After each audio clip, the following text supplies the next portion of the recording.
Doctor Bhimrao Ambedkar का जन्म कब हुआ था? इनका जो जन्म हुआ था 14 अप्रैल 1891 में मध्य प्रदेश के इंदौर शहर के महू नामक स्थान में हुआ था, जो अब अंबेडकर नगर के नाम से जाना जाता है। अगले प्रश्न में आते हैं, डॉक्टर अंबेडकर के पिता का नाम क्या था? इनके पिता का नाम रामजी सखपाल था, जो एक शिक्षित व्यक्ति थे और संत कबीर के अनुयायी थे। अगले प्रश्न में आते हैं, डॉक्टर अंबेडकर की माता जी का क्या नाम था? इनकी माता का नाम भीमाबाई सखपाल था। राइट आंसर आपका बी हो जाएगा। अगले क्वेश्चन में आ जाते हैं, डॉक्टर अंबेडकर ने पीएचडी किस विश्वविद्यालय से प्राप्त किया था? इन्होंने जो पीएचडी किया हुआ था ये कोलंबिया विश्वविद्यालय से किया था और कब किया था? 1916 में किया हुआ था। अगला प्रश्न है, डॉक्टर अंबेडकर ने किस वर्ष लंदन स्कूल ऑफ इकोनॉमिक्स से डीएससी की डिग्री प्राप्त किया था? इन्होंने जो डिग्री प्राप्त किया था वर्ष 1923 में प्राप्त किया था। राइट आंसर आपका बी हो जाएगा। अगले प्रश्न में आते हैं, डॉक्टर अंबेडकर ने किस सम्मेलन में हिंदू धर्म छोड़ने की घोषणा कर दी थी? इन्होंने जो घोषणा किया था ये येवला सम्मेलन में किया था और कब किया था? 1935 में किया था। उन्होंने कहा था, मैंने हिंदू धर्म में पैदा जरूर हुआ हूं लेकिन हिंदू धर्म में मरूंगा नहीं। अगले प्रश्न में आते हैं, डॉक्टर अंबेडकर द्वारा बनाई गई पहली राजनीतिक पार्टी कौन सी थी?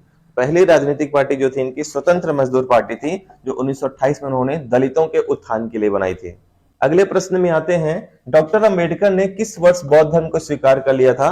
उन्होंने बौद्ध धर्म को जो स्वीकार किया था वर्ष 1956 में किया हुआ था।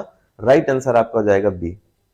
अगला प्रश्न है, डॉक्टर बी आर अम्बेडकर की पुण्यतिथि को भारत में किस नाम से मनाया जाता है? तो इनकी पुण्यतिथि को महापरिनिर्वाण दिवस के रूप में मनाया जाता है। राइट आंसर आपका बी हो जाएगा। अगले प्रश्न में आते हैं, डॉक्टर अंबेडकर ने संविधान सभा में किस समिति का नेतृत्व किया था? इन्होंने राइट आंसर क्या हो जाएगा? प्रारूप समिति का नेतृत्व किया था, जिसमें कुल सदस्यों की संख्या 7 थी। अगले क्वेश्चन पे आते हैं, डॉक्टर अंबेडकर की आत्मकथा का क्या नाम? की आत्मकथा का नाम वेटिंग फॉर अ वीजा था, जिसमें सामाजिक भेदभाव के बारे में उन्होंने बताया है। अगले प्रश्न में आते हैं, डॉक्टर अंबेडकर ने किस वर्ष संविधान सभा में अपना अंतिम भाषण दिया था? तो अंतिम भाषण जो दिया था उन्होंने ये 25 नवंबर 1949 को दिया था, जिसे संविधान समापन भाषण भी कहा जाता है। अगले प्रश्न में आते हैं, डॉक्टर अंबेडकर भारत के किस मंत्रालय के पहले मंत्री बने थे? ये विधि और न्याय मंत्रालय के पहले मंत्री बने थे। राइट आंसर सी होगा। अगला प्रश्न है, बी आर अम्बेडकर ने किसे भारतीय संविधान की आत्मा कहा है? बहुत इंपॉर्टेंट क्वेश्चन है। तो मौलिक अधिकार को उन्होंने संविधान की आत्मा कहा है। राइट आंसर ए होगा। अगला प्रश्न है, डॉक्टर बी आर अम्बेडकर ने किस पत्रिका की शुरुआत किया था? तो इन्होंने मूक नायक पत्रिका की शुरुआत किया था, जिसमें उन्होंने दलितों के बारे में बताया था। नेक्स्ट क्वेश्चन है, डॉक्टर बी आर अम्बेडकर का अंतिम संस्कार किस स्थान पे हुआ था? तो याद रखना, इनका अंतिम संस्कार मुंबई में हुआ था। राइट आंसर ए हो जाएगा। इसे चैत्य भूमि के नाम से भी जाना जाता है।